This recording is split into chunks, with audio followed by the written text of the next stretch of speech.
Donc, chaque soir, juste avant d'éteindre la télévision et d'aller au lit, ton toutou entre dans le salon. Il s'étend sur le sol et semble regarder la télévision. En 2012, au Royaume-Uni, une entreprise qui produit des aliments pour chiens a réalisé une publicité inédite. Elle a été conçue pour attirer l'attention des chiens. La publicité utilisait des sons spéciaux à haute fréquence. Ils étaient inaudibles pour l'oreille humaine, mais les chiens les entendaient parfaitement bien. L'idée était simple, le chien est tellement envoûté par la publicité que les propriétaires ne peuvent que le remarquer. Et la prochaine nourriture pour chiens qu'ils achèteront sera évidemment le produit vanté dans la publicité. En théorie, l'idée semblait prometteuse. En réalité, la plupart des chiens n'ont montré aucune réaction. Cela signifie que les publicités ne peuvent probablement pas manipuler les animaux de compagnie aussi bien qu'elles n'influencent les gens. Mais même si cette expérience s'est soldée par un échec, les chiens trouvent toujours intéressant de regarder la télévision. Tu as peut-être remarqué que ton compagnon préféré réagit aux animaux, aux objets en mouvement et aux autres images qui apparaissent à l'écran. C'est presque comme s'il voyait les mêmes choses que toi.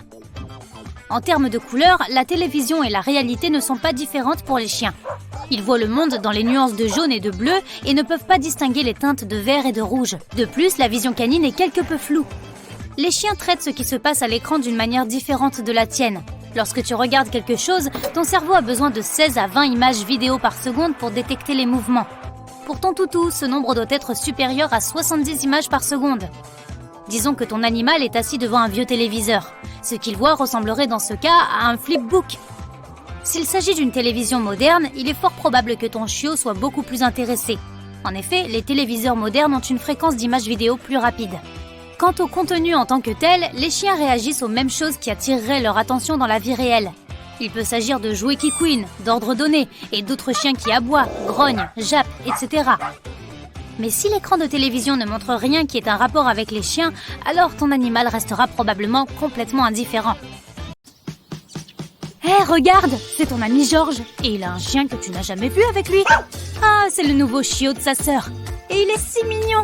Tu as désespérément envie de le caresser, mais avant de passer à l'acte, voici quelques points à considérer. Tout d'abord, adresse-toi à ton ami et demande-lui si tu peux caresser le chien. Pour ce que tu en sais, ce chien pourrait ne pas aimer être caressé. Il pourrait avoir peur des inconnus, ou même être un peu nerveux en leur présence. Qui sait, il se peut qu'il soit mal luné aujourd'hui. Peut-être que cette fois, le facteur ne lui a pas apporté le biscuit en distribuant le courrier. En regardant le chien, tu peux commencer à t'en approcher prudemment. Ou mieux encore, tu peux laisser le chien s'approcher de toi. Regarde comment il réagit. Ne te précipite surtout pas les bras ouverts comme si tu venais chercher un câlin. Ne fais pas de gestes brusques et n'aie pas l'air effrayant, sinon cela pourrait lui donner le signal de se mettre en position de défense et de se recroqueviller. Ce n'est pas ce que tu veux. L'objectif final est qu'il devienne ton ami, n'est-ce pas? Si tu veux vraiment être sûr qu'il est prêt à interagir avec toi, ignore-le. D'accord, cela semble contre-productif, mais imagine la scène. Tu es dehors en train de parler à ton ami en faisant comme si le chiot n'existait pas. Il commence à s'intéresser à toi parce que tu es une nouvelle personne. Et maintenant, tu as son attention. Le reste est facile. Si tu décides tout de même de l'approcher en premier, laisse-le faire les derniers pas. Oh, et ne le regarde pas directement dans les yeux. Tu sais sans doute déjà qu'il est plus poli de regarder quelqu'un dans les yeux quand tu lui parles. C'est une question de bon sens. Eh bien, dans le monde des chiens, cela signifie le contraire. Il risque de ne pas trop t'apprécier si tu le regardes dans les yeux. Il pourrait même penser que tu es grossier. Bon, tu as réussi à approcher ce chien que tu veux caresser. Maintenant, laisse-le te renifler. Affiche une posture détendue, mais fais-le lentement, car tu ne veux toujours pas faire peur à ton nouvel ami. Tu peux maintenant tendre ta main, mais toujours lentement. Fais-le avec la paume vers le bas et tes doigts légèrement recourbés vers le bas, pour des raisons de sécurité. Une petite morsure peut toujours faire mal. Laisse le chien se sentir à l'aise avec toi. Si tu remarques qu'il renifle ta main pendant un long moment, laisse-le faire. Les chiens ont aussi besoin de se sentir à l'aise avec les inconnus. Mais s'il est trop excité, il pourrait devenir celui qui envahit ton espace privé, en sautant partout et en te léchant. Ne t'inquiète pas pour autant, reste calme. Si tu commences à te sentir mal à l'aise, tu peux te sortir de cette situation en te détournant, les bras croisés. Comme ça, tu deviendras ennuyeux pour le chien et il commencera à se désintéresser de toi. Son maître aura alors la possibilité de le calmer ou même de l'emmener ailleurs. Si tu t'adresses au chien, assure-toi de parler en allemand, car c'est la langue la plus courante chez les chiens. Non, c'est faux. Veille plutôt à utiliser un ton calme et rassurant. Et maintenant, voici la partie que tu attendais. Tu peux te laisser aller à le caresser, mais ne lui saute pas dessus et ne commence pas à le prendre dans tes bras. Garde le rythme que tu as eu avec lui jusqu'à présent. Ne le caresse pas sur la tête. Ta main ne sera pas dans son champ de vision si tu fais cela, et tu dois admettre qu'une main sortant de nulle part ferait peur à n'importe qui. Tu peux commencer par caresser les oreilles et le cou du chien. Ils aiment aussi qu'on leur frotte le dos et les épaules. Tout en caressant le chien, continue à faire attention à son langage corporel, car si son corps est légèrement courbé, qu'il remue la queue et qu'il te tourne autour avec excitation, c'est bon signe et cela signifie qu'il veut faire plus ample connaissance. Une chose que nous aimons chez les chiens, lorsqu'ils jouent, c'est quand ils étirent leurs pattes avant sur le sol tout en se prosternant. S'il fait cela, c'est gagné. Il veut clairement jouer. Mais sois attentif au comportement qui indique qu'il n'apprécie pas vraiment ta compagnie. S'il montre ses dents ou te grogne dessus, c'est un signe qu'il faut reculer. Une queue raide et dressée peut aussi signifier qu'il se sent menacé. Il existe aussi une autre façon pour les chiens de montrer qu'ils sont stressés ou anxieux. Se pourlécher les babines ou même bâiller. Pendant votre petite interaction, respecte toujours le chien et n'oublie pas qu'il a aussi ses limites. Tu rentres chez toi et ton propre chien, Ricky, t'attend sur le pas de ta porte. Excité comme jamais, il te lèche le visage et saute autour de toi. Son meilleur ami est à la maison. Pour que ton chien t'aime encore plus, mets-toi à son niveau de temps en temps et allonge-toi sur le sol avec ton meilleur ami. Quand tu fais cela, donne-lui des tas de bisous et d'affection. Ils adorent ça et ne manqueront pas de te le rendre au centuple. Bon, tu vas peut-être avoir un peu de bave sur le visage, mais c'est pour la bonne cause. Regarde comme il est heureux de te voir. Il est important de le garder heureux, et une chose que tu peux faire est de prendre une balle de tennis et de jouer avec lui. Il n'est d'ailleurs pas indispensable que ce soit une balle de tennis. Une bouteille d'eau en plastique fera probablement aussi bien l'affaire. Pourquoi les chiens aiment-ils tant rapporter des bâtons ? Eh bien, tout d'abord, cela leur vient naturellement puisque leur instinct leur dicte d'aller récupérer leur proie lorsqu'ils les chassent. Mais il se peut aussi qu'ils aient simplement envie de jouer avec toi et que tu aies oublié la balle à la maison. Un signe clair de cela est que ton chien laisse tomber un bâton juste à tes pieds et te regarde. Les chiens aiment l'odeur et la texture des bâtons. C'est pourquoi ils adorent aussi les ronger. Cela les aide même à garder leurs gencives et leurs dents en bonne santé et soulage la douleur. En rentrant d'une promenade, il se peut que ton chien se couche au bout d'un moment et commence à se lécher les pattes. C'est tout à fait normal, car même s'ils n'ont pas besoin de se toiletter aussi souvent que les chats, les chiens essaient quand même de rester propres, surtout au niveau des pattes. Mais s'il le fait plus souvent que d'habitude, tu devrais y regarder de plus près. Cela peut signifier qu'il s'est blessé à la patte ou qu'il a quelque chose de coincé dedans dont il n'arrive pas à se débarrasser. Assure-toi d'examiner minutieusement la patte qu'il lèche pour vérifier qu'il n'y a rien d'anormal. Si tu n'es pas sûr, va consulter un vétérinaire. Ton chien secoue ses jouets avec une passion folle quand il joue, n'est-ce pas ? C'est un comportement qu'ils tiennent de leurs ancêtres, les loups. Mais ne t'inquiète pas, cela ne veut pas dire que ton chien est agressif. Il s'amuse tout simplement. Comme les chats, les chiens ont aussi des explosions d'énergie qui les font courir dans la maison comme des fous. Mais c'est un peu différent pour les chiens. Ils font aussi cela parce qu'ils sont heureux. De nombreux chiens n'aiment pas être baignés, et cela les rend nerveux et anxieux. Une fois que c'est fini, certains s'enfuient même à toute vitesse. Ils font ça parce que cela les aide à se débarrasser de l'eau et à brûler cette énergie nerveuse refoulée. Le bruit d'une sirène fera probablement hurler ton chien. Contrairement aux idées reçues, ils ne font pas cela uniquement parce que le bruit leur déplaît ou qu'il leur fait mal aux oreilles. Cela déclenche aussi des instincts de hurlement parce qu'ils pensent que la sirène est un autre chien qui hurle. Cela peut aussi arriver lorsque des personnes jouent du piano ou de la flûte à côté d'eux. En réalité, de nombreux sons peuvent déclencher leur hurlement. Certains chiens ont pour autre instinct de manger de l'herbe. Ils peuvent simplement apprécier son goût, mais il est plus probable qu'ils la mangent parce qu'elle est très riche en fibres et les aide ainsi à éliminer les parasites de leur corps. En tant que propriétaire de chien, tu dois cependant décourager cette pratique car elle peut causer des problèmes de digestion. Lorsque ton chien s'assied sur tes pieds, cela signifie qu'il fait savoir aux autres chiens que tu es son maître à lui. Il marque son territoire et montre son affection à ton égard en le faisant.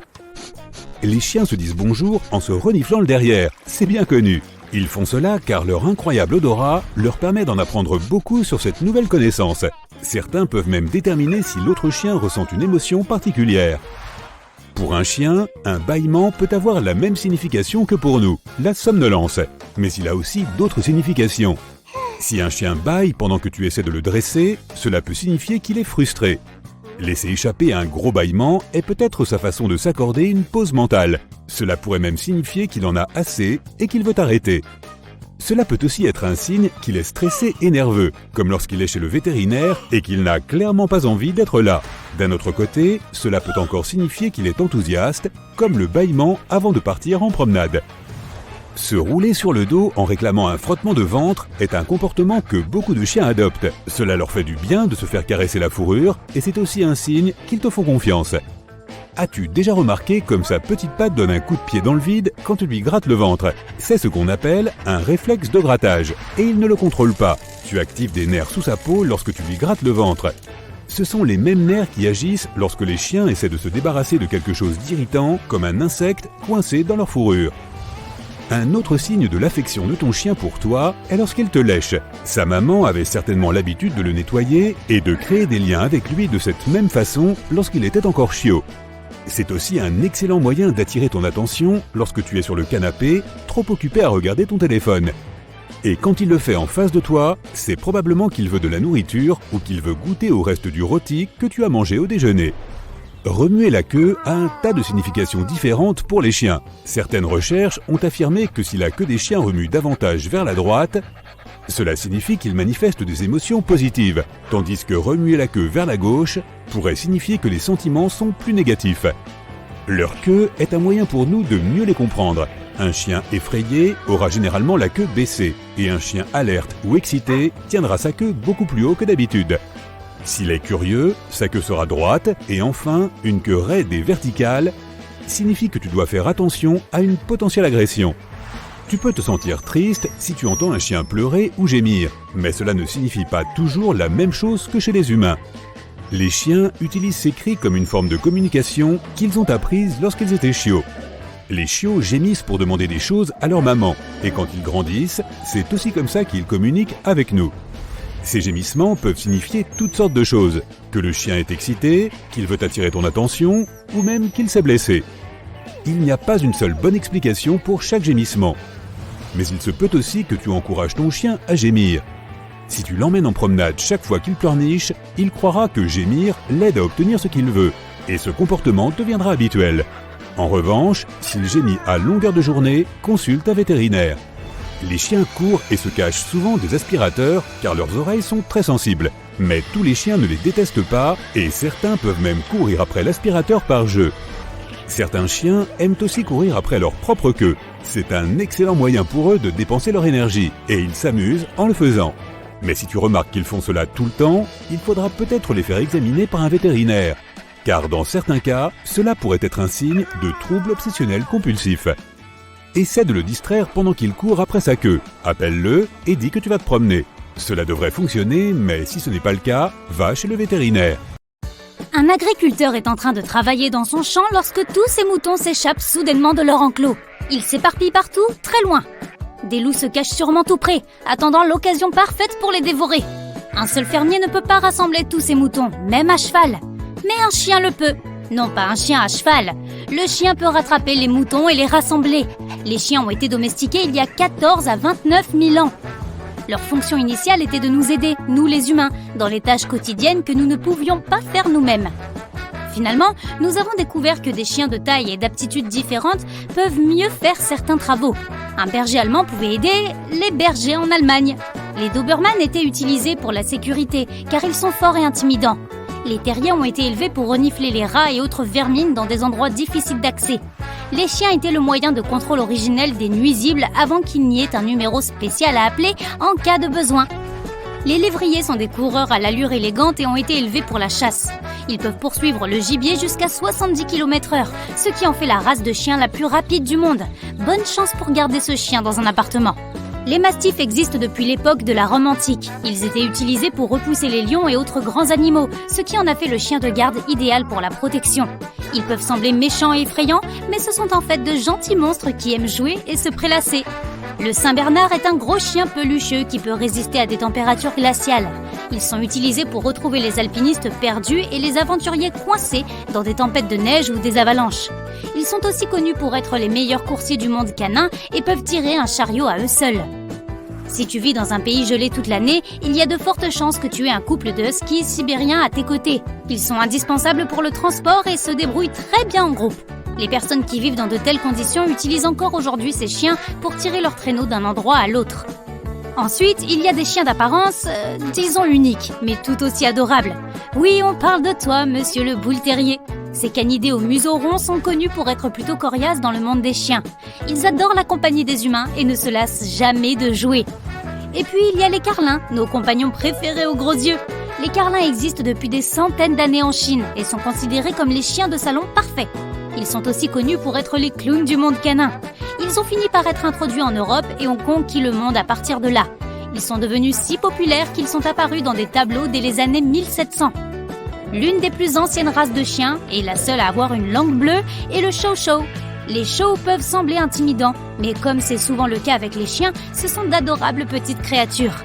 Si tu préfères les chats, cette race pourrait bien te convertir.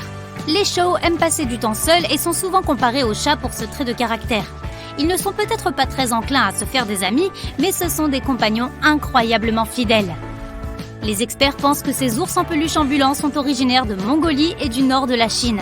Et après de nombreuses années, ils ont lentement commencé à se déplacer vers le sud avec les tribus nomades qui les utilisaient comme chiens de chasse.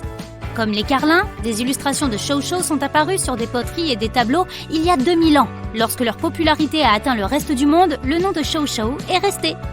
L'un des premiers chiens loups était un hybride entre des loups et des poméraniens. Oui, ces mignonnes petites créatures sont en partie loups. Mais les poméraniens du XVIIIe siècle n'avaient rien à voir avec ceux d'aujourd'hui. C'étaient des chiens de travail robustes et musclés qui aidaient les bergers à s'occuper du bétail et même à labourer le champ par temps de neige. Terrier, lévrier, mastif, carlin, imagine n'importe quel type de chien et tu verras des tonnes de variétés. Toutes ces formes et races canines différentes sont le résultat de milliers d'années de vie avec les humains. Grâce à la reproduction sélective, les chiens ont pu être, en quelque sorte, personnalisés au fil des générations. On pourrait les qualifier d'OGM, organismes génétiquement modifiés, mais les modifications ont été faites sur un temps très long. On a pu les rendre plus grands, plus musclés, avec des museaux plus longs ou plus courts. La liste est infinie selon les besoins. L'environnement a aussi joué un rôle dans l'évolution canine. Une étude de fossiles d'anciens chiens d'Amérique du Nord a révélé que leur structure osseuse avait changé avec le refroidissement du climat. Ils sont passés du statut de chasseurs en embuscade dans la jungle, un peu comme les chats, à celui de coureurs de fond à la poursuite de leur repas.